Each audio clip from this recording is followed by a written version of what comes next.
मैं हूं नेहा श्रीवास्तव। सुबह के 7 बज गए और बुलेटिन की शुरुआत कर लेते हैं बड़ी खबर के साथ, जहां शहडोल व्यवहारी विधानसभा से विधायक रह चुके रामपाल सिंह ने दिया इस्तीफा। और आपको ये भी बता दें कि अपने समर्थकों के साथ पार्टी से दिया इस्तीफा। व्यवहारी विधानसभा से कांग्रेस के प्रबल दावेदार माने जा रहे थे रामपाल, और कांग्रेस की सूची में राम लखन सिंह को कांग्रेस ने बनाया है उम्मीदवार।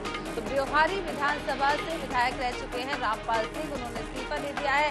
अपने समर्थकों के साथ पार्टी से इस्तीफा दिया है। व्यवहारी विधानसभा से कांग्रेस के प्रबल दावेदार माने जा रहे थे रामपाल, लेकिन कांग्रेस की सूची में राम लखन सिंह को उम्मीदवार बनाया गया है। व्यवहारी विधानसभा से विधायक रह चुके हैं रामपाल, उन्होंने कांग्रेस से इस्तीफा दे दिया है। अपने समर्थकों के साथ इस पार्टी से इस्तीफा दिया है। वही व्यवहारी विधानसभा से कांग्रेस के प्रबल दावेदार उन्हें माना जा रहा था। आपको बता दें कि लेकिन जब सूची सामने आई कांग्रेस की, तो उसमें राम लखन सिंह को कांग्रेस ने उम्मीदवार के तौर पर चुनावी मैदान में उतारा, और उसके बाद आपको बता दें कि रामपाल ने इस्तीफा दे दिया है।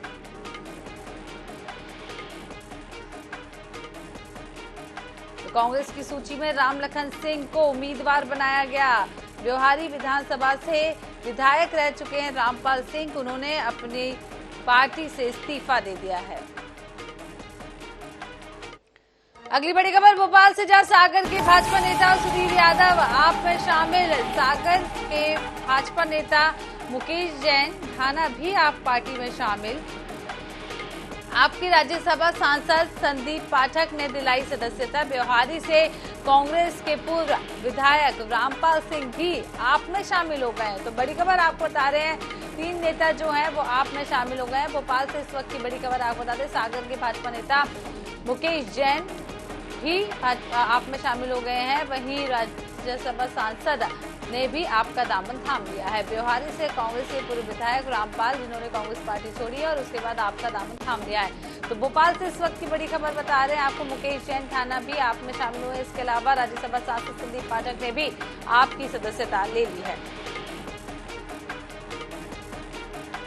एक और बड़ी खबर भोपाल से, जहां नाराज नेताओं को साधने में जुटी है कांग्रेस और टिकट के दावेदारों को संगठन में जिम्मेदारी। मध्य प्रदेश कांग्रेस कमेटी के महामंत्री बनाए गए हैं जसबीर सिंह गुज्जर। भांडरे विधानसभा का बनाया गया प्रभारी। मुरैना में से टिकट मांग रहे थे जसबीर सिंह गुज्जर, और टिकट नहीं मिलने से नाराज थे जसबीर सिंह गुज्जर। तो बड़ी खबर आपको बता रहे, मुरैना से टिकट लगातार वो मांग कर रहे थे, लेकिन उन्हें टिकट नहीं दिया गया था, जिसके बाद नाराज चल रहे थे जसबीर सिंह गुज्जर। तो बड़ी खबर, नाराज नेताओं को साधने में अब कांग्रेस जो है वो जुटी हुई है। टिकट के दावेदारों को संगठन में जिम्मेदारी दी गई है। अगली खबर भोपाल से, जहां चुनाव से पहले कांग्रेस ने किया संगठन में बदलाव। कांग्रेस ने भोपाल शहर जिला अध्यक्ष को हटाया। प्रवीण सक्सेना होंगे भोपाल कांग्रेस जिला अध्यक्ष। मोनू सक्सेना को कुछ महीने पहले ही बनाया गया था जिला अध्यक्ष। तो जिला अध्यक्ष बदले गए हैं। आपको बता दें कि मोनू सक्सेना को कुछ महीने पहले बनाया गया था, अब उनकी जगह प्रवीण सक्सेना नए जिला अध्यक्ष होंगे। तो चुनाव से पहले कांग्रेस ने संगठन में जो बड़ा बदलाव किया है, तो आपको बता दें भोपाल शहर जिला अध्यक्ष को बदला गया है। प्रवीण सक्सेना होंगे अब भोपाल कांग्रेस जिला अध्यक्ष। इसके अलावा आपको ये भी बता दें कि पहले मोनू सक्सेना को कुछ महीने पहले जिला अध्यक्ष बनाया गया था।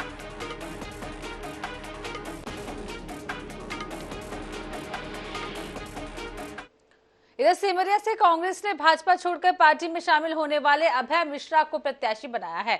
उन्होंने कहा है कि भाजपा की वादाखिलाफी के चलते कांग्रेस में शामिल होना पड़ा है। पार्टी ने उनसे केपी त्रिपाठी को टिकट नहीं देने का वादा भी किया था, लेकिन उनको केपी का टिकट करीब करीब तय होने की जानकारी मिली है। ऐसे में उन्हें भाजपा से इस्तीफा देना पड़ा।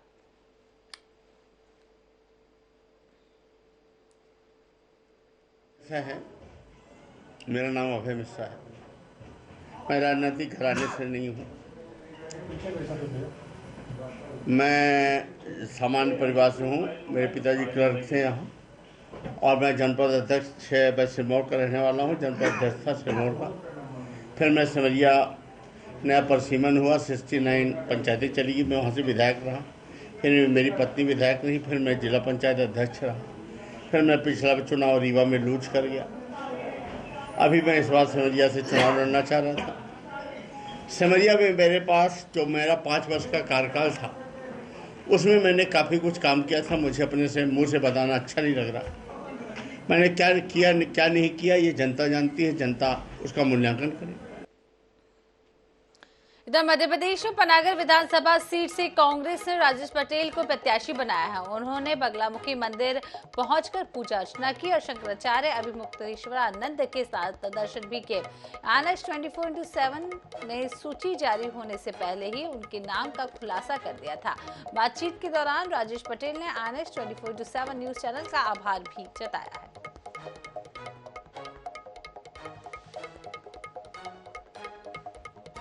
मध्य प्रदेश में कांग्रेस पार्टी ने अपनी 88 लोगों की लिस्ट यहां जारी कर दी है और पनागर विधानसभा से राजेश पटेल को अपना प्रत्याशी यहां बनाया है। राजेश पटेल यहां बगलामुखी मंदिर में महाराज अभिमुक्तेश्वरानंद जी का दर्शन करने यहां पर पहुंचे हुए हैं, उनका आशीर्वाद भी लिया है। राजेश पटेल सीधे हमारे साथ मौजूद हैं, हम उनसे जानते हैं। राजेश जी, आपका नाम तय कर दिया गया है कांग्रेस पार्टी ने, क्या कहना चाहिए? मैं सबसे पहले तो आपके चैनल के माध्यम से आपके चैनल के ही हेड हिमांशु जी का शुक्रिया अदा करना चाहता हूं कि उन्होंने सबसे पहले ये लिस्ट जो है अपने चैनल पर डाली और उनके डालते ही जो है थोड़ी देर बाद पूरे पनागर विधानसभा में खुशियां दौड़ गईं और थोड़ी देर बाद जो है कांग्रेस ने भी अपने हैंडल से जो है ये लिस्ट जारी की। उनको मैं धन्यवाद ज्ञापित करता हूं। कांग्रेस पार्टी के लिए क्या कहना चाहेंगे आपके शीर्ष नेतृत्व?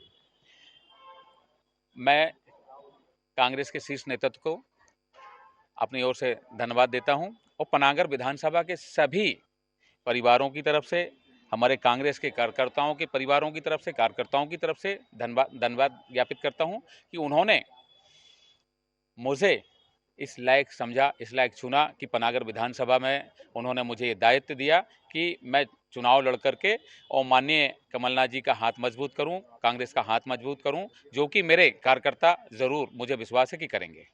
आप पूर्व जिला पंचायत अध्यक्ष भी रहे हैं, क्या प्राथमिकताएं देखते हैं पनागर विधानसभा में, क्या कमियां रह गई तो जिसे आपके पूरा करेंगे? मैं जिला पंचायत में रहते हुए मैंने खूब काम किए और जो काम किए उसके बारे में आज भी मैं जिस क्षेत्र में जाता हूं मुझे याद नहीं रहता, लेकिन क्षेत्र के लोग जब मिलते हैं तो वो खुद बताते हैं कि राजेश भैया, आपने जब जिला पंचायत अध्यक्ष थे तो आपने मेरे ये बिल्डिंग बनवाई थी, मुझे एक स्कूल बनाया था, ये आपने रोड दिया था, ये आपने सामुदायिक भवन बनाया था। मुझे तो याद भी नहीं रहता, लेकिन गाँव देहात में जब जाता हूँ और वो बताते हैं तो मुझे प्रसन्नता होती है कि लोग कम से कम याद रखते हैं कि कब किसने क्या कहा। आप अगर जीत के आते हैं तो क्या दावा करते हैं आप पनागर विधानसभा की जनता से? मैं पनागर विधानसभा की जनता का, अगर मैं जनता ने मुझे आशीर्वाद दिया और मैं जीत के आया तो सबसे पहले ये मान के चलिए कि पनागर की विधानसभा की पब्लिक ने मुझे अगर आशीर्वाद दिया है तो वो भ्रष्टाचार, भय के वातावरण से सुख शांति के वातावरण में परिवर्तन करने के लिए मुझे भरोसा दिया है। तो मैं सुख शांति संपन्न अपनी विधानसभा को बनाऊंगा और स्वच्छ विधानसभा को बनाऊंगा। ग्रीन विधानसभा रहेगी मेरी किसान जो है बिल्कुल किसी भी प्रकार से किसानों को, और चाहे वो छोटे दुकानदार हों, चाहे वो टैक्सी वाले हों, ऑटो वाले हों, सबको जो कर सकते हैं, जो मैं मानव सेवा, क्योंकि मेरा सेवा ही मेरा धर्म है, तो मैं सिर्फ सेवा करना चाहता हूँ। बिल्कुल, ये थे राजेश पटेल। इनका यहाँ पर साफ कहना है कि जो रूठे हैं वो मानकर वापस कांग्रेस पार्टी में आएंगे। और राजेश पटेल यहाँ पर बगलामुखी मंदिर पहुँचे हुए थे, जो शंकराचार्य हैं अभिमुक्तेश्वरानंद जी, उनसे जीत का यहाँ पर आशीर्वाद लिया है। जबलपुर से INS न्यूज़ के लिए फतेह सिंह। चले बात एक बार फिर से भोपाल की बड़ी खबर। देर रात तक चली बीजेपी केंद्रीय चुनाव समिति की बैठक में मध्य प्रदेश से सभी टिकटों पर हुआ मंथन। सभी 94 सीटों की टिकट तय, आज जारी होगी सूची। तो बड़ी खबर इस वक्त की आपको बता रहे हैं, 94 जो टिकट बचे हुए हैं उनको लेकर देर रात तक मंथन चला और आज सूची जारी होगी। बीजेपी की 5वीं सूची आज जारी हो सकती है। मध्य प्रदेश चुनाव से जुड़ी इस वक्त की बड़ी खबर आपको बता रहे, देर रात तक चली बैठक में मध्य प्रदेश के सभी टिकटों पर मंथन भी हुआ है। आपको बता दें कि अभी 94 सीटें बची हुई है, जिसको लेकर अभी नाम तय नहीं किए गए, जिसको लेकर देर रात तक मंथन चला और आज भारतीय जनता पार्टी की अगली सूची जारी होगी। तो देर रात तक मंथन चला, बैठक में मध्य प्रदेश से सभी टिकटों पर हुआ मंथन। 94 सीटें अभी बाकी है। इस तरह से एक तरफ कांग्रेस ने अपने सभी पत्ते खोल दिए हैं, भाजपा के अभी 94 सीटों पर मंथन चल रहा है, जिसको लेकर आज फाइनल लिस्ट सामने आ सकती है। 94 सीटों को लेकर उम्मीदवार आज तय हो गए हैं और जिसको लेकर लिस्ट सामने आ सकती है। देर रात तक ये बैठक चली है, भाजपा कार्यालय में बैठक चली है और उसमें सभी नामों को तय कर लिया गया है।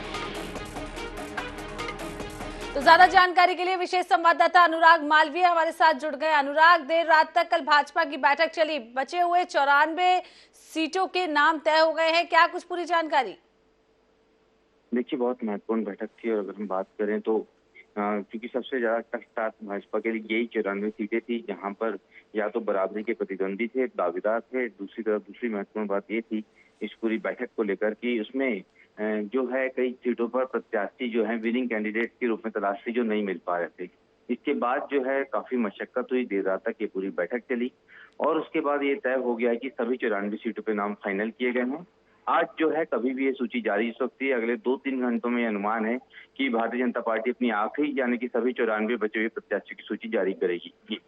जी अनुराग, तो आखिरी सूची आज जारी होने की उम्मीद है। बहुत बहुत शुक्रिया तमाम जानकारी देने के लिए।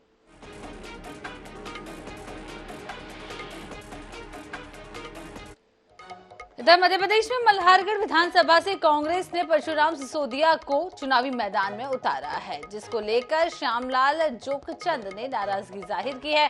श्यामलाल इस विधानसभा सीट से टिकट के प्रबल दावेदार माने जा रहे थे। उन्होंने कहा है कि पीसीसी चीफ कमलनाथ से मिलकर वह उम्मीदवार के नाम पर दोबारा विचार करने का अनुरोध करेंगे। उन्होंने ये भी कहा है कि उनकी मांग पर विचार नहीं किया गया तो वो निर्दलीय चुनाव लड़ेंगे।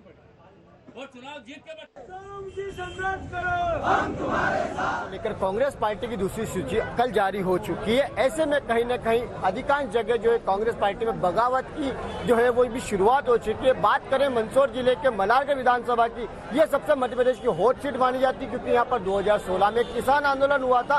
उसके बावजूद भी कहीं न कहीं इस विधानसभा से कांग्रेस पार्टी जीतने में नाकाम रही थी। मगर इस बार भी देखना यह होगा कि कांग्रेस पार्टी ने जिस कैंडिडेट को मैदान में उतारा है उसके खिलाफ अब श्यामलाल जोगचंद जो है वो बगावत पे उतरे हैं। कार्यकर्ताओं के साथ भोपाल जाकर कमलनाथ जी से एक बार मिलने की वो बात कर रहे हैं। बात करते श्यामलाल जी से कि श्यामलाल जी आगे की रणनीति जो है वो किस तरीके से लड़ी जाएगी और कांग्रेस पार्टी को किस तरीके से विजयश्री दिलाई जाएगी। माननीय कमलनाथ जी से हम लोग आग्रह करेंगे, हमारी सबकी भावना है कि कमलनाथ जी मुख्यमंत्री बने और हमारी इच्छा है कि माननीय कमलनाथ जी मुख्यमंत्री बन जाए।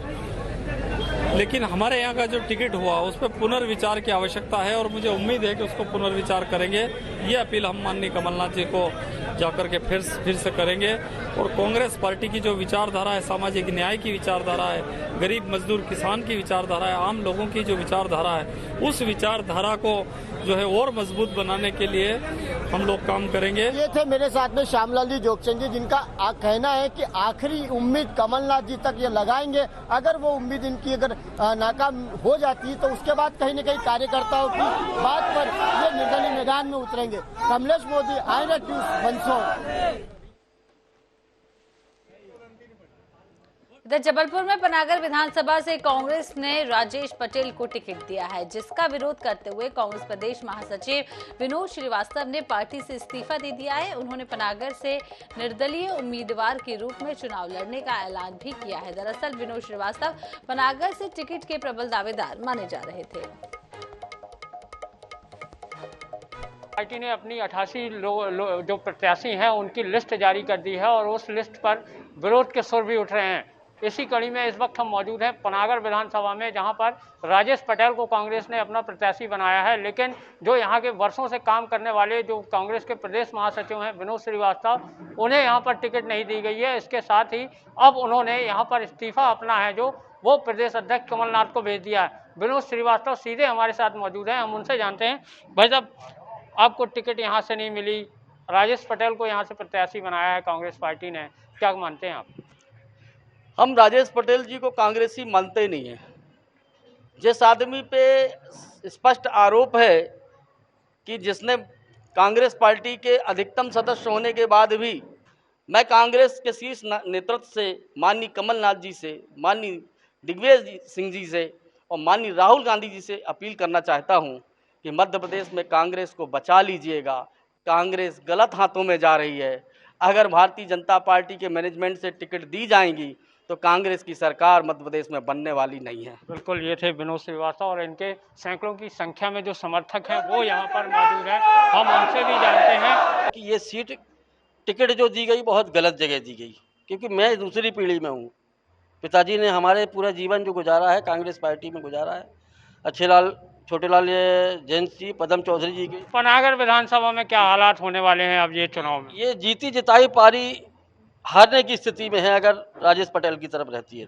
बिल्कुल, ये स्थानीय लोगों का, पनागर विधानसभा के जो स्थानीय लोग हैं यहाँ पर साफ तौर पर कह रहे हैं कि अगर विनोद श्रीवास्तव यहाँ निर्दलीय भी चुनाव लड़ते हैं तो ये सभी हैं जो उनका यहाँ पर साथ देंगे।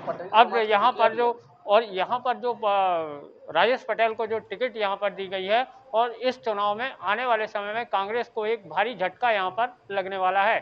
जबलपुर से INS न्यूज के लिए फतेह सिंह। इधर शिवपुरी के पिछोर में प्रदेश के गृह मंत्री डॉक्टर नरोत्तम मिश्रा ने ब्राह्मण समाज के सम्मेलन में शिरकत की। अपने संबोधन के दौरान उन्होंने कांग्रेस पर भी जमकर निशाना साधा। उन्होंने कहा कि कांग्रेस सिर्फ वादे कर रही है जबकि भाजपा की सरकार ने काम किया है। उन्होंने लोगों से प्रीतम लोधी को वोट देने की अपील की है और कहा है कि आप प्रीतम लोधी को विधायक बनाओ, हम उन्हें मंत्री बनाएंगे।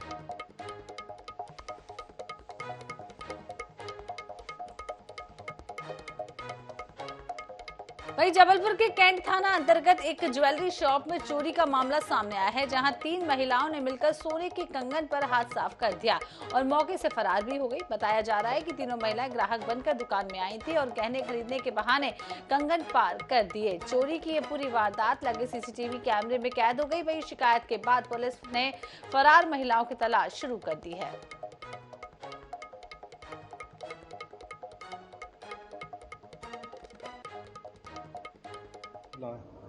जेवर देखने के लिए आए। जेवर देखते देखते उन्होंने चुपके से एक सेट कंगन चुरा लिया। इनको मालूम पड़ा शाम को जब इन्होंने रिकॉर्ड मिलाया तब इन्हें एक कंगन कम मिला तो इन्होंने CCTV फुटेज देखे उसमें देखा कि इनके 3 महिलाओं जो आई थी खरीदने के लिए उनके द्वारा एक सेट कंगन का चुरा लिया गया। अलंकार ज्वेलर्स के ऑनर अरुण अग्रवाल के द्वारा रिपोर्ट कराए जाने पर रिपोर्ट की गई है और इसमें बरामदगी के लिए और आरोपियों की पतासाजी के लिए एक टीम गठित की गई है जो लगातार काम कर रही है और बहुत जल्दी हम इसका निराकरण करेंगे।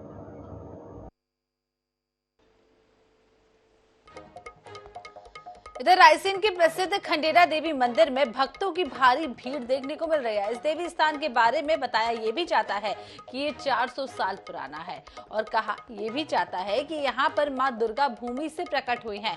वहीं INS 24/7 से बात करते हुए मंदिर के पुजारी ने अष्टमी, नवमी और कन्या पूजन के विशेष महत्व के बारे में भी बताया। 6वां दिन आज है और माँ दुर्गा की यहाँ पर दुर्गा मंदिरों में यहाँ पर खासा भीड़ और खासा उत्साह भक्तों में देखा जा रहा है। देख सकते हैं किस तरीके से मैं इस वक्त मौजूद हूँ रायसेन जिले के प्रसिद्ध मंदिर यहाँ पर खंडेरा में छोले वाली मैया का ये दरबार कहा जाता है और ये इस मंदिर की कुछ अलग ही महानता है, विशेषता है। उसको लेकर बात किया है तो आप देख सकते हैं किस तरीके से कल यहाँ पर विश्व की सबसे लंबी चुनरी यात्रा पहुंची थी, लेकिन आज भी यहाँ पर चुनरी यात्रा जारी है। मैं कैमरामैन से कहूंगा जिस तरीके से अंदर का यहाँ पर दृश्य दिखाएं, मंदिर के ये अंदर का दृश्य दिखाएंगे किस तरीके से यहाँ पर जो छोले वाली माता का यहाँ पर दरबार है और इस दरबार में अगर बात की जाए तो जाना माना ये दरबार है और इस दरबार को एक महत्वपूर्ण दरबार कहा जाता है रायसेन जिले का। जिस तरीके से बात किया है और यहाँ पर बड़े बड़े श्रद्धालु जो हैं बड़े दूर दूर से यहाँ पर श्रद्धालु पहुंचते हैं, रायसेन जिले के तमाम इलाकों से श्रद्धालु पहुंचते हैं और कैमरामैन से कहूंगा जिस तरीके से अंदर से माँ का छोले वाली मैया है जो खंडेरा वाली मैया इनका दर्शन यहाँ पर हमारे श्रद्धालु करवाएं और किस तरीके से यहाँ पर जो है भक्तों का यहाँ पर काफी उत्साह यहाँ पर देखा जा रहा है और देवी भक्त जो हैं लगातार यहाँ पर पहुंच रहे हैं और यहाँ पर दर्शन कर रहे हैं, माँ के यहाँ पर पूजा आराधना कर रहे हैं और कुछ देख सकते तस्वीरों में आप जो हैं यहाँ पर माँ छोले वाली मैया का यहाँ पर दर्शन आप कर सकते हैं INS न्यूज के माध्यम से। और मैं कैमरामैन से कहूंगा कि जिस तरीके से हम कुछ श्रद्धालुओं से भी यहाँ से बात करते हैं जिस तरीके से वो यहाँ पर आए हों, क्या कहना है जिस तरीके से आप आज यहाँ पर आप पहुंचे हैं और खंडेरा वाली माता मंदिर में आप पहुंचे हैं। माँ दुर्गा के यहाँ पर 6वें रूप की यहाँ पर पूजा की जाएगी कात्यायनी के रूप में आज पहुंचे, क्या कहना है आपका खंडेरा? आज पूजा पाठ करने आए हैं। क्या कहना नवरात्रि को लेकर आप पहुंचे? नवरात्रि बहुत अच्छा त्योहार है, बहुत बढ़िया। माता रानी दरबार में हाथ पर दर्शन करें माता रानी। क्या इस मंदिर की विशेषता किसी को पता है कि काफी पुराना मंदिर है? काफी प्राचीन मंदिर है, यहाँ दूर दूर से भक्तगण आते हैं। ये कहा जाता है कि बहुत पूर्व मंदिर है, यहाँ छोले वाला पेड़ था जहाँ से अवतरित माता रानी हुई थी तो इनको छोले वाली माँ कहा जाता है। और आगे तो सभी जानते हैं माँ की महिमा। और आगे जय माता दी, सभी भक्तगण को जय माता दी। निश्चित रूप से यहाँ पर भक्तों ने यहाँ पर माँ के यहाँ पर छोले वाली मैया के दरबार के रूप में भी बताया कि किस तरीके ये दरबार, कितना पुराना दरबार और क्या है आपकी विशेषता है। तो काफी यहाँ पर जो है आज देवी माँ के खंडेरा मंदिर में यहाँ पर भक्तों का यहाँ पर उत्साह देखा जा रहा है। और आज छठवें रूप में यहाँ पर बात किया तो माँ कात्यायनी के रूप में यहाँ पर देवी मंदिरों में माता की यहाँ पर पूजा अर्चना आराधना की जा रही है। कैमरामैन ब्रिजेश के साथ दिनेश यादव, आईएनएच न्यूज़, रायसेन। कांग्रेस ने रीवा से राजेंद्र शर्मा को अपना प्रत्याशी बनाया है। सूची जारी होने से पहले ही INH24/7 न्यूज ने उम्मीदवारों के नामों का खुलासा कर दिया था। बातचीत के दौरान राजेंद्र शर्मा ने INH न्यूज का आभार भी जताया।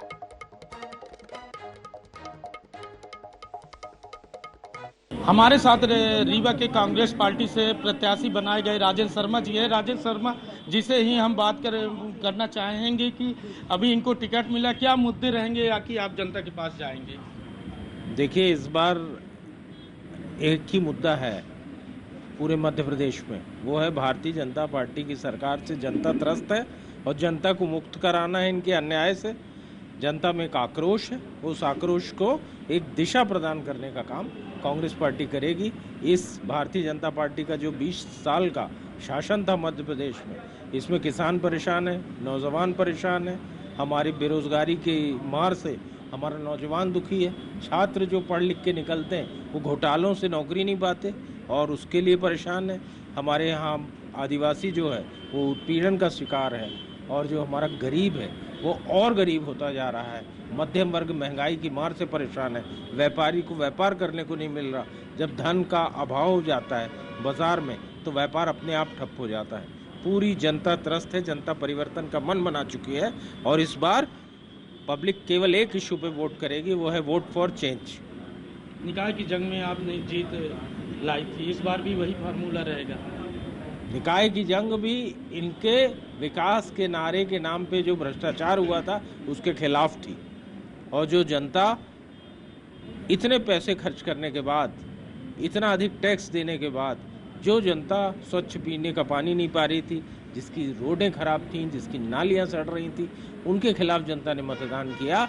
और जिस तरीके से जेबी महापौर की परंपरा थी रीवा में, तो जनता ने अपना महापौर चुना, जनता का महापौर चुना। इसी तरीके से इस बार जो पूंजीपतियों का विधायक नहीं बनेगा, जनता का विधायक बनेगा। INH कल सूची आने से पहले ही सूची बता दिया था, क्या कहेंगे INH के लिए? INH की तेजी के लिए INH को बधाई। जैसे शर्मा जी का कहना है कि भ्रष्टाचार और बेरोजगारी के मुद्दे को लेकर हम जनता के पास जाएंगे। INH के लिए दिनेश दाहिया, रीवा।